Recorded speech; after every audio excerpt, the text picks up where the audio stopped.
Who's that? My wife now, sorry. I see her all the time. Hi. There are a lot of people here, more than I initially thought, but that's really awesome. So, I wrote a book, and I think most of you know that, and that's sort of why we're here. So I guess before I do a reading, I think I'm going to talk a little bit about writing and how I got started. I think my first short story I wrote in about 3rd grade, and I wrote it because I had read a really bad children's book, and I was like, oh, I can do better than that. I really couldn't, but I thought I could. So that's how I sort of got started. Until about early 8th grade, I was just writing one every couple months, and they were really short, like 1 page in a notebook. They weren't very much. But then in 8th grade, you know, more kids around me were writing, and I said, you know, why don't I give this a try? So I wrote these 3 13-page short stories, and they were all really bad. But regardless, I thought I was so cool, because that was like a lot. 13 pages, that's awesome. So I brought them to my English teacher, Miss Ines, and I said, oh, do you want to read these? And she did, and she told me they were great. I can assure you they are not, because they will stay hidden on my hard drive for the rest of my life. But she read them, and she said, oh, Lee, this is great, you should really try this again. And I said, yeah, I'm going to do this again. So that's when I started in on my first book, because this is actually my 3rd. So I started writing this first one, which went through many incarnations of really bad names, because I'm not a good namer. But I think in the end it was called Clarissa, and I ended that the summer before 9th grade, and I finished it. And I was proud of myself, but it was kind of exhausting finishing it. So I gave myself about a week's vacation, and then I started the second one, which ended up being called Tale of Red Sunsets or something. It was very bloody, I like this one at all. I think I was going through my 9th grade angst phase. But so I wrote this story, and I finished that, and I showed the beginning of that, and a lot of my friends saw the beginning of the first one too. No one really saw them finished. I think a few people did, but I don't really want people to see them at this point. But then I finished that one about February of my freshman year, and then in about March I started on this one, which had a horrible series of names before it became Insert Something Witty. And I started on it, and I was writing it sort of slow, and I was about at page 50 around September of this year, and I was talking to my friend David online, and he said, you know, have you ever thought about making it into an ebook? Because he bought a Nook, and we were talking about it. And I said, you know, I never really thought about it. And he said, you should. And I said, yeah, maybe I will. And so then I was like, hey, I'm going to do this. And then I started in this big writing frenzy where I was writing huge chunks of it. In just days, I would write 10 pages, and then delete half because I didn't like it. But I wrote these huge chunks. And then I decided I would dedicate to Miss Ines.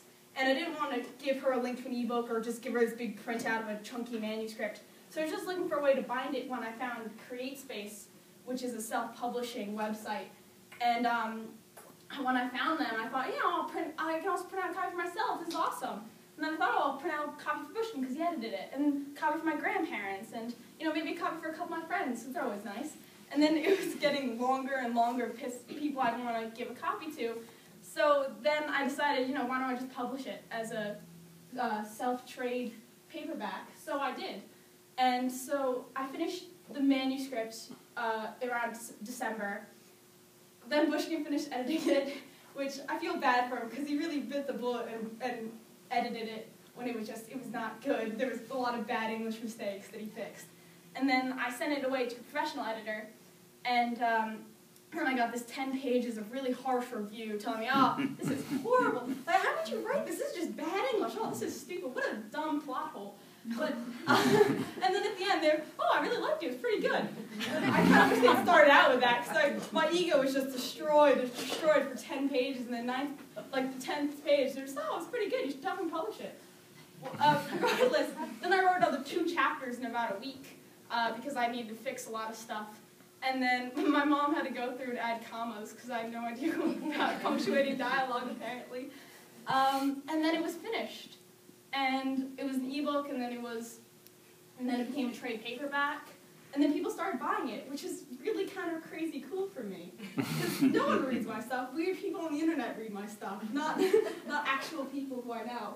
So weird for me because I'm not used to people telling me, like, oh, I liked it, and I'm used to that.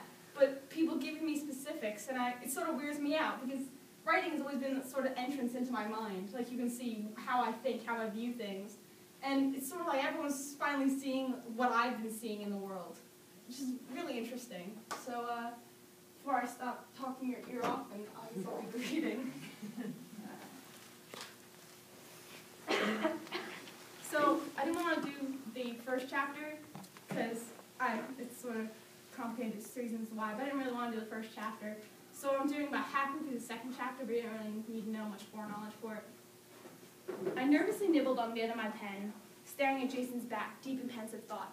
What could I have possibly done to him? He was in a fine mood before that guy showed up. Eliza, please answer number 4, Mr. Small said, catching me off guard a bit. I pushed my glasses up the bridge of my nose and studied the question written on the board. Leah, slow down. Yeah.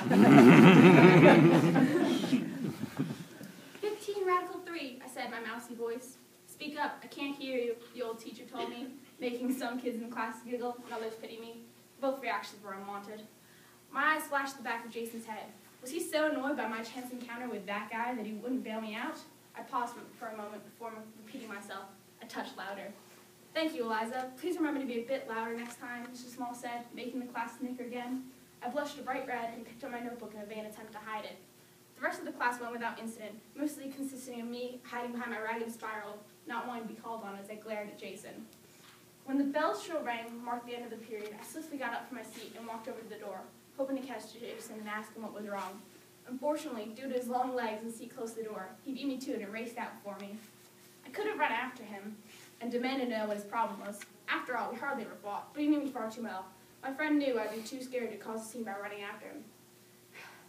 So instead, I slinked down the hall and got an upper small flight of stairs to my creative writing class, one I didn't have with him. Writing was a passion of mine, as most people would think, being my father was a CEO of a publishing company. I had it all set, but that wasn't true. As scared and as shy as I was, I did have some pride, and was far too proud to use my father as a crutch to get something published. I planned to do it on my own, as soon as I wrote something good enough to submit. Trying very hard upon my interests, I attempted to conceal my presence. It didn't work, of course. Miss Barker, a young teacher who I liked a great deal, greeted me with a couple of my classmates who I considered good acquaintances.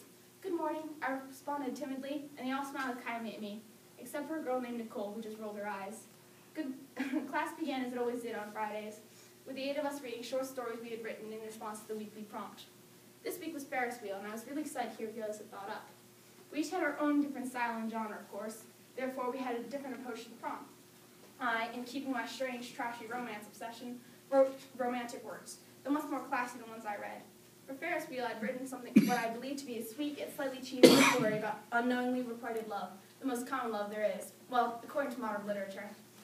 Eliza, would you like to read yours next? Miss Barker asked after Andrew, who had written this strange murder mystery, finished getting critiqued. I nodded, standing up as the small class grew silent, respectfully aware I would be very loud. And then this is where there's italics and she reads the story.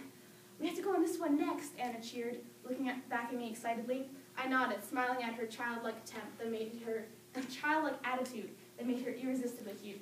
I looked up at the Ferris wheel towering over us, the chipped red paint shining brightly in the artificial lighting of the festival below. This is the last ride, though, I told my best friend. It's getting late, and you wanted to win a stuffed panda bear, didn't you? Anna nodded vigorously, blue eyes twinkling at me. Yep, thanks again for taking me here, she said as we waited in line to get on the ride. I smiled as she appraised the contraptions with an innocent wonder in her eyes. I couldn't let your senior year begin without ever going to a carnival. Slowly but surely the line inched forward, its slow pace making Anna antsy. We finally reached the front line and climbed to the small booth. She was practically bouncing with excitement. Whoa, relax, Anna, you're shaking the booth, I said, gripping the edge of my seat as the contraption swung. She giggled, sitting next to me in the car, which I started to realize had very little room. I steadied her hand, which was mere inches from my own, wondering if it would be inappropriate to take her hand. But as soon as the thought crossed my mind, it was gone, because we reached the highest point in the ride, and Anna had hopped up, making the rusty car groan as she peeked out the small glass window. Ooh, come look, she exclaimed, pointing to the night sky. Look at all the stars. Anna looked back at me and I smiled wildly, but it wasn't the stars I was looking at. Anna sat down next to me once we began our steady descent. I had to hold in a gasp at the pleasurable shivers that ran down my spine at the feel of her hand, which my crush innocently placed upon my own. That was one problem with Anna's sweetly childish outlook on life. I didn't know whether she